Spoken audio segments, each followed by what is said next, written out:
है।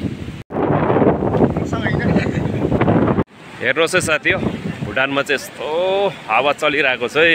हेर्नुहोस् न यो हल्लिएको हेर्नु नि यस्तो हल्लिँदैछ। साथी हेर्नुहोस् है झोलुङ्गे पुल भुटानको। ल साथी हो, हामी चाहिँ झोलुङ्गे पुलमा छौँ है।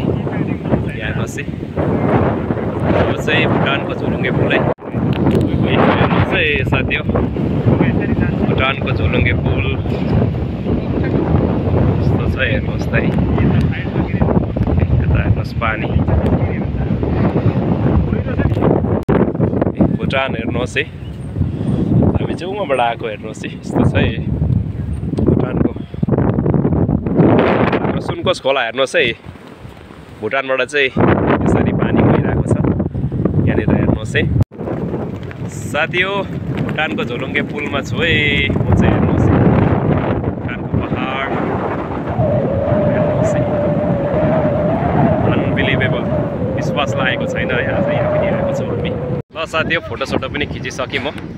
अब चाहिँ वापस गएको है, किनभने यहाँ धेरै बेस बस्नु पनि पाइँदैन हो, जस्ट लिमिटेड समयको लागि आएको। यो चाहिँ केराबारीको एकदम झोलुङ्गे पुलमा आएको छ है साथी हो। हल्का रमाइलो।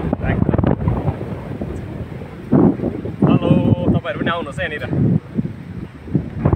राम्रो छ। हेर्नुहोस् हामी चाहिँ कहाँ यो कुन जग्गाहरू छ नि? केराबारी। ल यो केराबारी हेर्नुहोस्। सिपिन चाहिँ हामी पुग्नु सकेन किनभने केराबारीको हामीले बनाएको एउटा हाम्रो लागि। अनि अचानक त्यस्तै प्लान भयो, तर हाम्रो एकजना दादालाई चाहिँ धेरै मिस गर्दैछ हामी।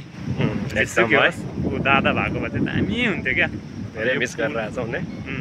ल ल एकदम हाम्रो ड्रिम पनि कम ट्रु जस्तो भएको छ होइन। यसरी यो जग्गा नसोचेको जग्गामा आएको छौँ। ल साथी हो, बाई बाई।